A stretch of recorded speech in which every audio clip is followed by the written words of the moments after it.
Hi, everyone. Happy to see so many familiar faces here. We have fans, to our lawyers, to colleagues, to one or two enemies also, I see. Welcome to the Paradox podcast, the podcast about the business of the video games industry, hosted by me, Shams Jorjani. I'm in charge of business development at Paradox, and I'm not joined by Daniel Goldberg, who's usually joining me. He's at home in Stockholm ensuring the continuance of his bloodline. His second child is about to be born, or his wife is doing most of the job, to be honest. He's already done the contribution. Oh, so many jokes I can't. But I am joined by my good friend and industry colleague, you could say, my counterpart, Jose Palacios Vives. Nice pronunciation. So, Jose, would you give us a little bit of background about who are you, what do you do today, and very briefly, your history. If we have if you ever come back to Stockholm, which I hope you do, we will do a full disclosure behind the scenes, CBS 60 Minutes disclosure of the true story of how you and I met. It involved a number of drug dealers, it did. Cartels. It did. Blank checks from Gabe Newell. That's also true. And IPs that disappeared from us. None of the things I've said now are hyperbolic. I might have even, Oh, you're toning it down. I'm toning it down. It's a crazy story. But Jose, who are you and why are you here? I am a tiny Mexican that started his games industry career working on Kerbal Space Program as a lead producer and designer. And after that, oh, that's loud. So anyway, and after that I set up our own company where 60 Minutes one day will tell the story. And after that, should we wear this? Should we wear these? Because we can't barely hear ourselves. Yes. There you go. That's really loud. Okay. Okay, there now I can actually hear you. This is intense. Oh. It's like in a helicopter. This is great. Have you ever been in a helicopter? Yes. Okay, I've never. So anyway, at my own company, I did the business, which I met you. And then after that, I sold the company to Valve. And I was at Valve for a few years, where I was leading a game project. And this I have to be careful because there's Squad NDAs, Valve NDAs, Oculus NDAs, but it's fine. So on. And after that, I left Valve maybe a year ago, and now I'm at Oculus, and I lead sourcing and funding at Oculus, which basically means convincing nice people to make even nicer VR games. And that's pretty much it. That's the short. That's fantastic. So for those of you that are listening in for the first time, the podcast is about shedding a bit of light on a particular part of the video games industry that usually doesn't get a lot of light. So we try to kind of lift the stones and shine light on the cockroaches that go like, So one of the areas that we have made extensive fun of over the years and made massive ridicule, not only publicly, publicly, but also internally, mostly internally, is VR. Yeah. And it's and what I would like to discuss with you, because you are on the other side now and successfully working at one of the world's largest companies, doing quite a lot of VR stuff. Yes. I don't know how much you can say about can you talk to anything about the kind of overall vision? Sure. Of what Facebook wants to achieve with VR in the long term? Because that's the thing I find most interesting. Not the like today getting VR to work as a business thing is incredibly hard unless you have a lot of backing. We know that the VR market is growing quite a lot, and maybe you can share more about that. But 2 years ago, very hard. Very easier hard. Today. I think 2 years ago is not even comparable to today. Okay. First of all, 2 years ago, people who are doing VR are usually very persistent people, or are not doing VR today, right? Including investors, including studios, because it was just the technology wasn't there, the market wasn't there. Today, even the world 6 months ago was so different than it is today, right? So, and most of this is perfectly public and nice to say because a couple of weeks ago it was OC6. Where we What's OC6? Oculus Connect 6. So it's our PDXCON but For it's VR nerds. for VR nerds. So we basically have this keynote, and we tell people where do we want the industry to go, and what's our vision, and all that. So ultimately, yes, Oculus is owned by Facebook, and as we all know, Facebook is this company that basically its business model is basically connecting the world, right?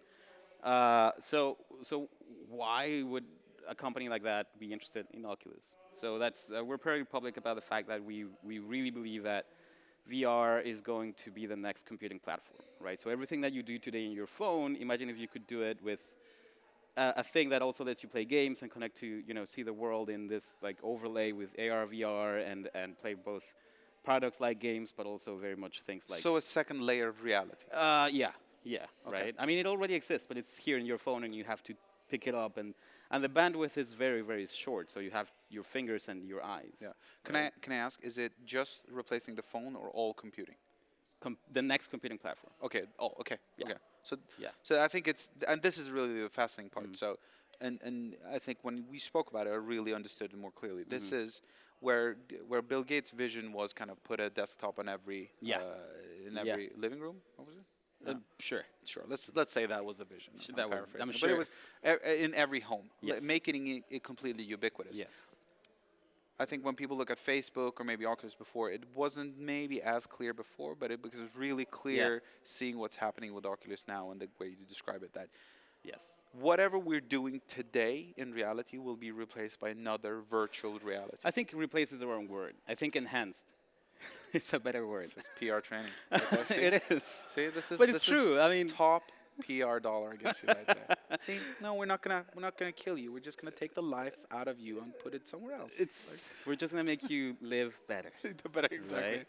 Right? That's exactly right. And like honestly, to be perfectly honest, like I don't care that much for that vision because I'm the games guy, right? That's fascinating because Yeah. that vision is what entices me. You know what entices me? Making really cool like next gen VR games. Like It doesn't do it for me. I'm not that interested in like the this is gonna like change the world, and you're not gonna have to have your office where you go to the office and Because the vision is what is the interesting disrupting thing. All Yes. of us have traveled now to Berlin to have this experience, to be able to look at each other, see that you're wearing a gray hoodie with a white T-shirt. True. If Facebook and Oculus achieve what they're trying to achieve, in 15 years we'll having the exact same experience. I'll be sitting on a stage, but all of us will be virtually at home wearing our like sweaty underpants. So I think that's the error in like seeing it that way. It's not gonna replace this, right? Exactly. So we're going to do exactly this, but we're going to do it from the comforts of where we are physically will matter less. will matter less. Yes. And the implications of this on a business level are utterly fascinating. I mean, the competition is not Windows or Apple. The competition is real estate, right? The competition is Yes, it's physical real estate. Yeah. Why would you need to live in Berlin or Stockholm when you can live in the north of Sweden beyond the wall where real estate costs nothing? You have electricity and you have everything you need. Everything you need. And if you want to be in Berlin for a PDXCon, you just slip the things on and put on the thing, and therefore it's an enhanced physical experience. Enhanced underpants. No. Exactly. I mean that is obviously interesting, and it is obviously where the true money is, because games means very little to the actual what's the virtual real estate gonna be like, right? Like who's gonna own the virtual real estate? Well, Facebook. I mean, like maybe, hopefully. No, but I mean, and this is the thing. When Facebook owns these, what do you have? 4 billion accounts? 5? I think it's 5. 5. Okay, so if you have 5 billion accounts, everyone virtually connected to the internet is on board on that platform. Yeah. Who else will come along and own any kind of other kind of real estate? Well, if you own the API to exchange the information, and you own the basically technology and the base behind all this virtual real estate, then you kind of like own everything. So this is utterly fascinating to me, because I was a little bit skeptical of Facebook before I heard this. Really interesting. The moment he told me this, the day after I quit Facebook, I dropped my I know. account and I removed my Instagram as well. Okay. Anyway, No, but I don't think that's necessarily a bad thing. I think it doesn't matter what I do. You're still going to own the real estate, and there's going to be a PDXCon, and I'm going to be the only person in Funkhouse physically because everyone else have their like avatars on a little drone that's flying So around. ultimately, I see that as an inevitable, right? Like it's Yes. something that's going to happen. Most companies understand and agree, and there's this race to get to that point, Okay. right? So what is okay between now and that reality when everyone is like jacking into Funkhouse in 25 years? Right. Well, try How- 5. okay. Sure. 5. Why not? Sounds nice. It's a nice Well, number. it sounds dangerously close. So how do we get there by now you going out signing really cool VR games that excite you? Yeah. Well, because basically, man, this involves a lot of like demographics and all that, but the short of it is gamers are basically the spearhead of new technology, right? And gamers, there's more gamers now than ever in the world, right? Even the word gamers is totally like generalized. And the people who are today already like going into VR world and accepting it, you know, going into VR chat and going like, I'm just having a meeting in VR chat, right? Or I'm going to both like play a Paradox game on my VR, like, you know, streaming from the computer, but then I'm also gonna play Beat Saber and I'm gonna show it to my dad. Like, Yeah. is the gamers who will actually buy, you know, this first generation products that have also let's say, more disposable income in general, and are more technologically leaning towards. So if you give them the content, So gaming is a delivery vehicle for the promise that is the second generation of computing. The spearhead. well, yes, that is essentially yes. Although that's where I actually lose interest very fast. Because I You go and like, I go like this. yeah, I know. Okay. Because I'm like, yeah, I mean, I guess it's gonna be huge. and I Why guess- not other types of content? Because What do you gaming mean is the ultimate form of content.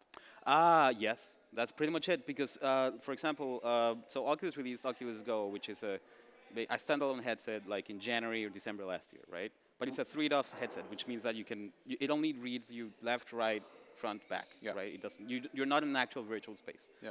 And it sold super well, but it was not a good ecosystem to be in. Like as a developer, Yeah. you're not making any money out of it. So there's no incentive for anyone to make any apps or any games for it, right? Sure. So you know, people watch Netflix and watch movies and maybe spend some time with each other, but it's not a very good experience. And the difference with that and games is that games are the ultimate form of expression, and if people are paying top dollar to own a premium VR product like the Quest that came out 2-3 months ago. It's great. It is great. I'm a VR enthusiast, but a VR business de-enthusiast. But the Quest is really Well, fun. it literally changed the whole.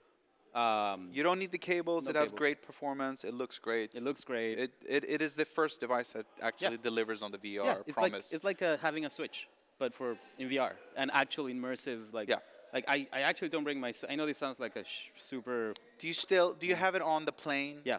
Do you though? Yeah. I need a photo of you Yeah. doing this. No. on the So plane? on the plane, I watch mostly movies.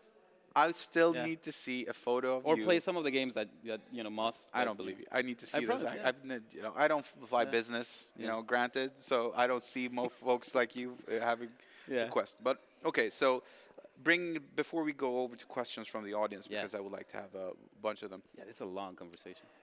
It is Yeah. to condense it down to less than 15 Yeah. minutes, like heady stuff. Yeah. But the interest. So boil it down to me. What is your job then? Basically, you. So I go out and Former me. I don't do that anymore. I guess former you. So there's 2 ways you get games into a platform, right? The people either come and pitch you games, and you go like yay, nay, or you go and hunt people and go like, please make something, right? Okay. How about this? How about that? So condensed form, that's kind of like the first step of it. Second step of it is once you are okay with the pitch, or once you reach an agreement with a possible partner, you hammer out the details of the scope of the game. You hammer out the details of the budget, of the production schedule. This is long. Marketing. What are the comms around it? What is all that? You know, once it's a productized thing, Then we hold a vote internally at Facebook, and we go like, do we fund it? Do we not fund it? Right? And then we. And then, so do you publish games as well? No. Yes, we do actually. We do publish games, but not that many. But generally, you fund games, and then those people publish the games on your platform. That's right. Okay. Yeah. So, do you require exclusivities? Nope. Okay. So you're very open about the fact that you don't enforce exclusivity. No on exclusivity. So if it's not good for the ecosystem. So this is another interesting part of it. While other companies pursue exclusivity, It's a very different situation.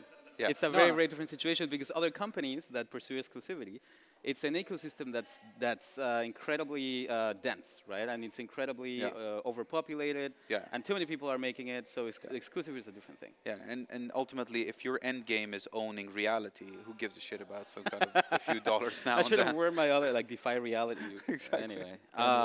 Okay, cool. So somebody signs with you, then release their game, and hopefully it makes a bunch of money, and they can release it on Well, Steam. between the signing and the releasing, there's this No, process. the process called making games for that for Which is somebody the else, actual right? hard part. No, exactly. They Yeah. got right there. How hard can it be? Yeah. Okay, so we're closing down on 4 or 5 minutes left. It was a super condensed talk. Do we have any questions from the audience? Yes, already one.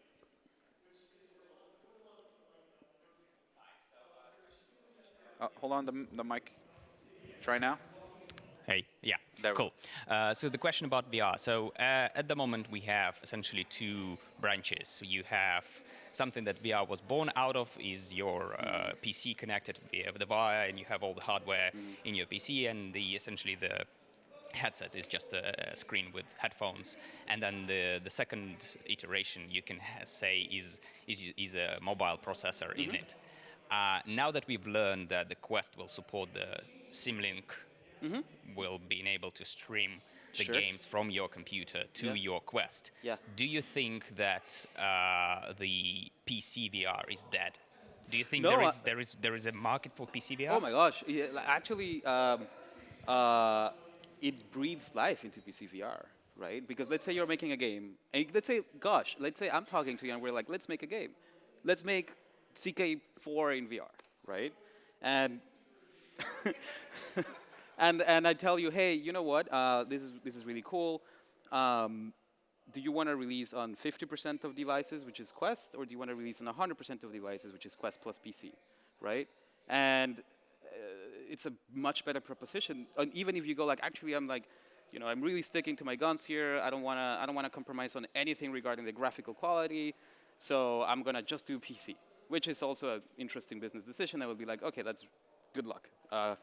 But it actually injects a bunch of life into PC VR, right? Because now it means that you can have this either one version or two versions of your game. If I'm playing CK4 in my VR, and I'm coming to Berlin to talk to Shams, I can play it here, I can play it there. We don't need computers. We're just doing it everywhere outside. And then when you go home, you just for some reason, you want higher graphical fidelity or whatever. You just plug it in and you keep playing on your PC. But if you can stream all the whole of the game from your powerful computer to the Quest, you don't need the next Oculus that's going to come out that's going to get plugged into the computer, right?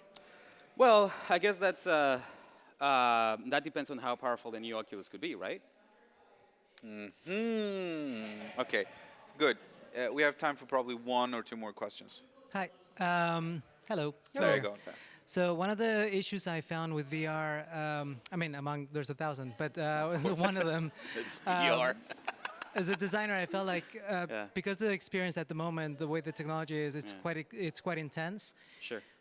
Right now, there's like 3 types of games, and they have different 3 types of game sessions, let's say. So, for example, a lot of Paradox games, you're playing them for like 5 hours at a time, if not a whole day. Yeah. And in VR, that's a little too intense, I could think. And then at the same time, we have all these casual games on mobile, which take like 3 minutes. Like you pop your phone out, and having to put on a headset for 3 minutes on the bus might not be the ideal. Yeah, it's not ideal. So I was wondering if you keep that into consideration when selecting games, or if you see the technology evolving in a way where it can adapt to those kind of sessions. Yeah, man, that's basically, you hit the crux of my job.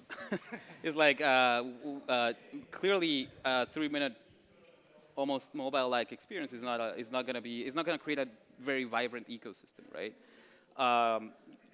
You know, their games are pretty.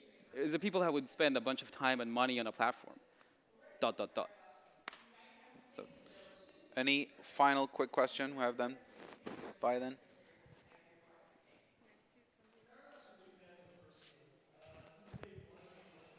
Do you mind if I ask a question completely off topic? Sure, go nuts. Fantastic. So typically in the business development process, searching for prospecting, for example, and B2B sales, you have a wide variety of clients that you can pick from, people you can reach out to and kind of do the, as I like to call it, spray and pray process in B2B sales. It seems like for business development for gaming, it's a lot more targeted, and I wanted to know, how does that change kind of your KPIs? How does that change your vision and what you're looking for, and how do you target those sales specifically and make that first contact? Okay, that's a really good question. I can just briefly answer that. It doesn't super apply to Paradox because our business is so niche and focused. We can't spray and pray. We don't want, and at the same by the same token, generally any pitch that would be interesting to Paradox shouldn't be interesting to anyone else. yeah. So, but most other developers do have a bigger, more spray and pray approach to it. But at the end of the day, the industry is still fairly small. Even if, depending on what the type of product you have, you can't have more than like 20, 30, 50 max potential buyers. Man, That's yeah. not a big spray, I think. I think if you're spraying and praying, you're probably not focusing on what you need to do and who you need to talk to. I mean, there's desperate points where you definitely spray and pray, and I've been there for sure. But it's after you go like, oh, the people who I know I should work with, or that I know would be really, really good partners for weaknesses and strengths, were not available for whatever reason. Okay, I wish we had time for more questions. And next year, we're definitely going to make sure the podcast is a full hour. Guys, it was a pleasure. Tune in to the podcast. It is available through whatever medium you use to listen to podcasts. The next episode will have a recap episode with Daniel from PDXCON and give you some numbers behind the scenes and see how it kind of worked. Really appreciate you came here. See you guys next year. Thank you.